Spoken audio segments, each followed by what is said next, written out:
Namaku Oki. Aku bekerja di satu kampus di daerah Setiabudi, Bandung. Aku bekerja sebagai seorang office boy.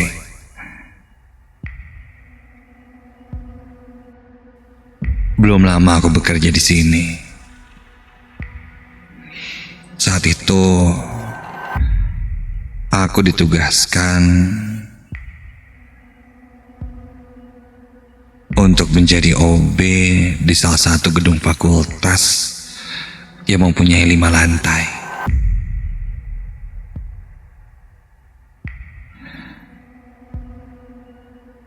Aku ingin berbagi pengalamanku yang terjadi 1 tahun yang lalu. Ketika itu, aku mendapatkan bagian shift malam. Aku tidak sendiri. Kebetulan aku berdua bersama temanku bernama Nandi. Harusnya sih seperti itu. Namun ketika aku sampai di gedung itu, Nandi tidak kulihat batang hidungnya. Setelah aku coba menghubunginya, ternyata dia izin tidak masuk kerja. Katanya sakit. Terpaksa malam itu aku harus bekerja sendirian.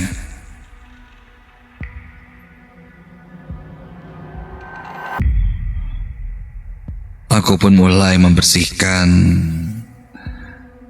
gedung itu,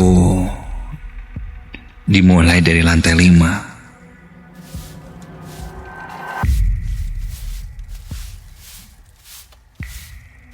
Saat itu kulihat jam menunjukkan jam 8 malam.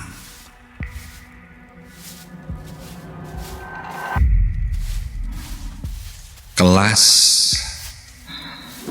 kulihat sudah kosong.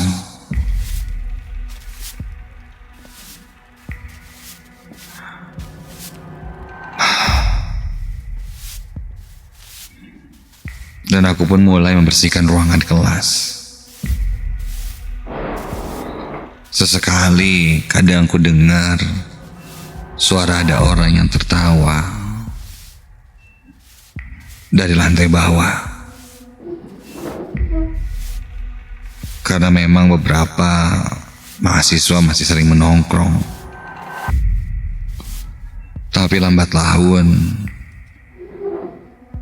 suara itu pun hilang.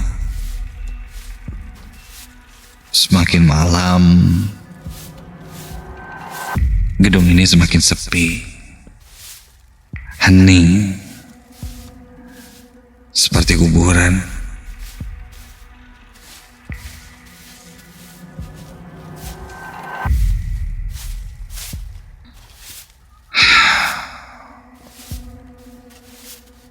Aku mulai membersihkan ruangan kelas satu persatu yang ada di lantai 5 itu.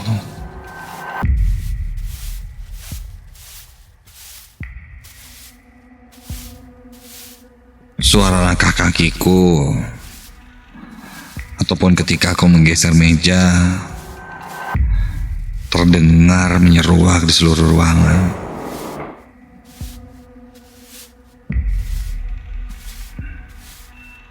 Dan aku hanya sendirian saat itu.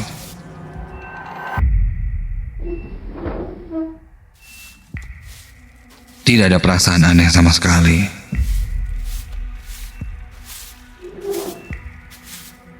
Setelah selesai di kelas, aku pun menuju kamar mandi atau WC.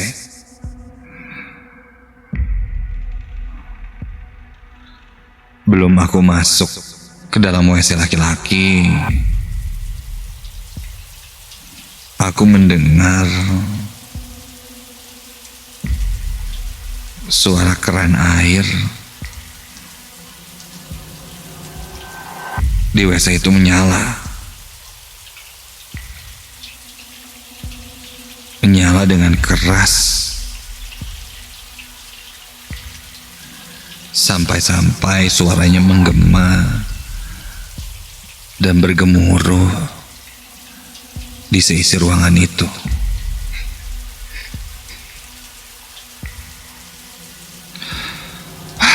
Ternyata masih ada mahasiswa di situ. Aku pun masuk ke dalam WC itu.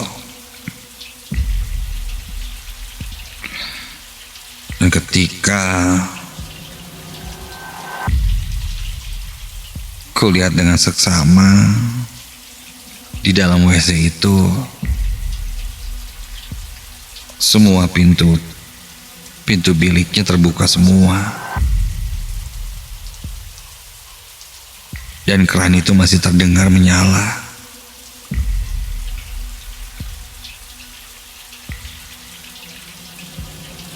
Ketika aku intip ke arah bilik di dalam WC itu, tidak ada siapa-siapa. Jelas, di dalam 3 bilik WC itu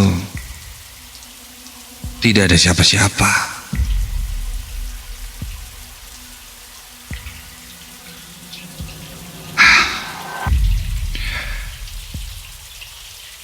Aku tidak berpikir yang aneh-aneh. Ya mungkin memang ada yang lupa mematikan keran airnya, dan aku pun baru sadar dengan suara itu. Tanpa pikir panjang, aku pun langsung mematikan air keran itu. Begitu air keran ini dimatikan, tiba-tiba saja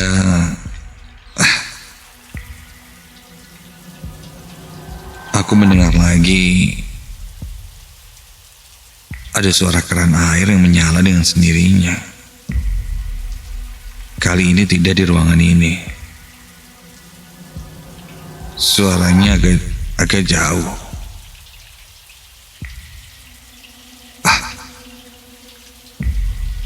Sepertinya suara ini berasal dari WC perempuan yang berada tepat di seberang WC laki-laki ini.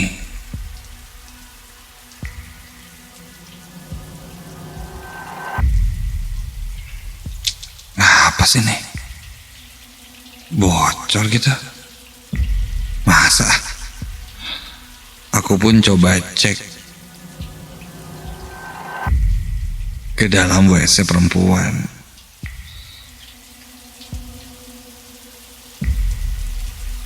Permisi, cleaning service.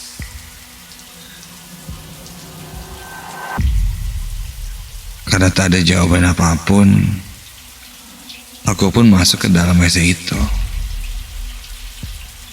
Dan lagi-lagi kudapati tidak ada siapa-siapa. Ya, di kamar mandi itu pun kosong. Namun memang keran airnya menyala sangat deras.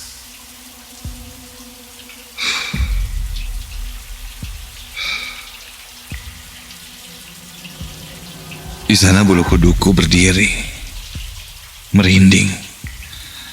Aku segera mematikan keran air di kamar mandi itu.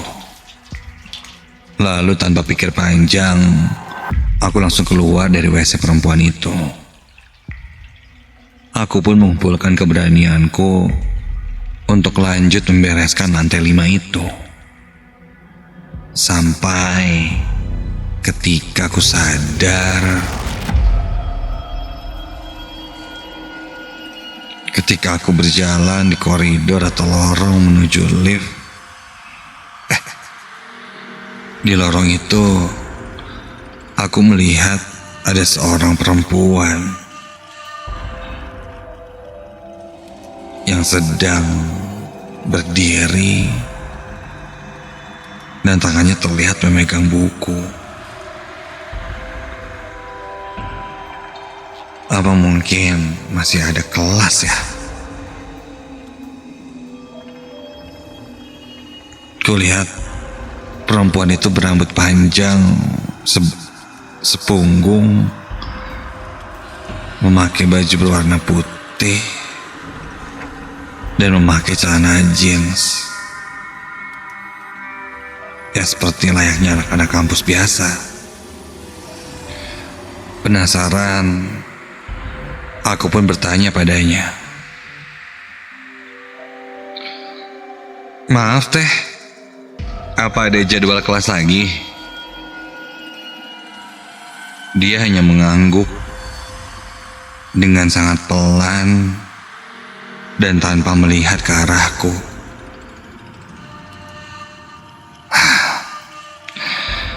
Mungkin dia sedang sibuk membaca, pikirku. Tapi tadi perasaan aku sudah cek ke kelas, tidak ada jadwal lagi. Sudahlah. Aku pun lanjut menyapu di lorong itu.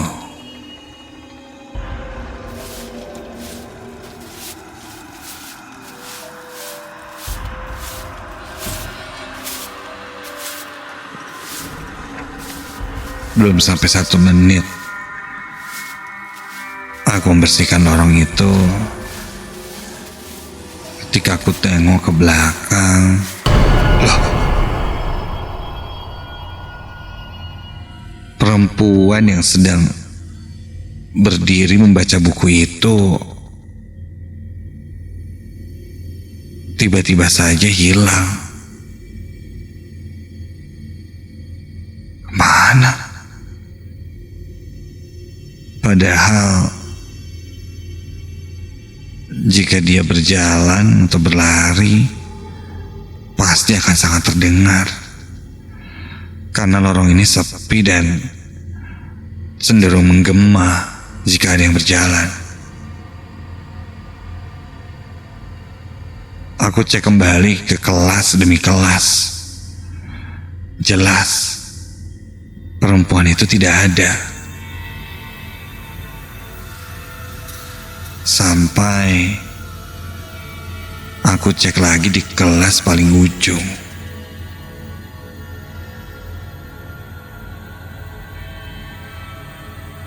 Di kelas paling ujung itu ada satu balkon. Aku merasa ada yang berdiri di balkon itu, menghadap keluar, dekat dengan pohon yang cukup tinggi dan besar. Aku berjalan perlahan dan mendekati balkon lantai 5 itu. Jelas kulihat, sepertinya itu memang perempuan yang tadi. Memakai baju putih, celana jeans, dan rambut sepunggung. Iya. Dan dia membawa sebuah buku.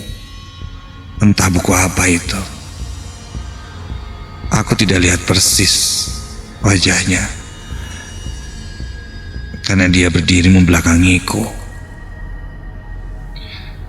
Terlihat dari balik pintu balkon yang terbuat dari kaca. Aku pun berjalan perlahan mendekati pintu balkon itu. Dan ketika aku tarik pintunya dan pintu itu terbuka, astaga, seketika bulu kuduku berdiri meremang. Ketika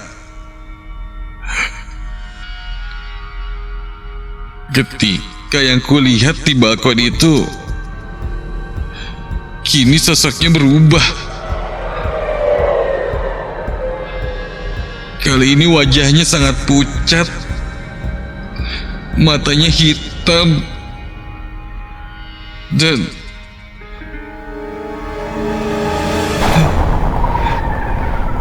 dia cekikikan sangat menakutkan. Di depanku kini berdiri sosok kuntilanak.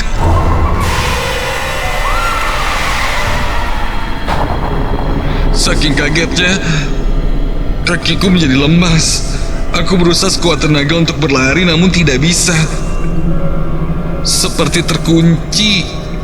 Melihat sosok tersebut ada tepat di depanku. Dia terus cekikikan. Sangat menakutkan. Aku terus paksa kakiku untuk berdiri dan berlari, sambil terus berdoa di dalam hati agar aku mendapat perlindungan dari yang di atas. Hingga akhirnya aku bisa berlari dan secepat mungkin aku menuju lift untuk turun ke lantai bawah.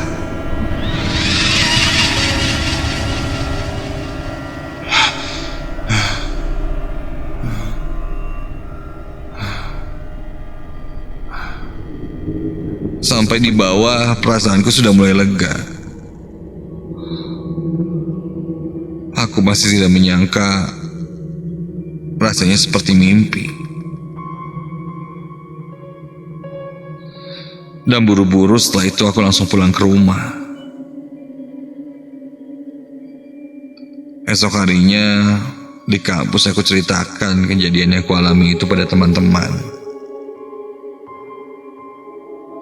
Dan ternyata bukan aku saja yang pernah mengalaminya.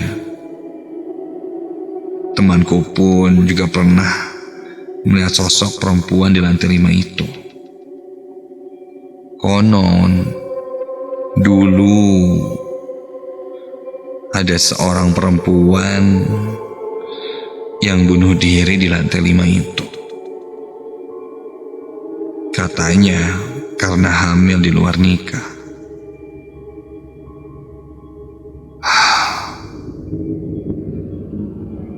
Mendengar itu, bulu kuduku tak henti-hentinya berdiri.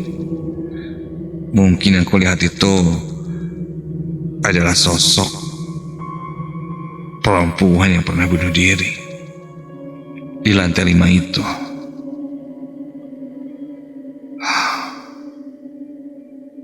Setelah kejadian itu, aku tidak mau lagi bekerja shift malam jika sendirian. Itu tadi kisah nyataku, tanpa rekayasa sedikit pun. Terserah kamu mau percaya atau tidak. Tapi yang jelas, ini benar-benar nyata. Dan semoga kamu tidak mengalaminya.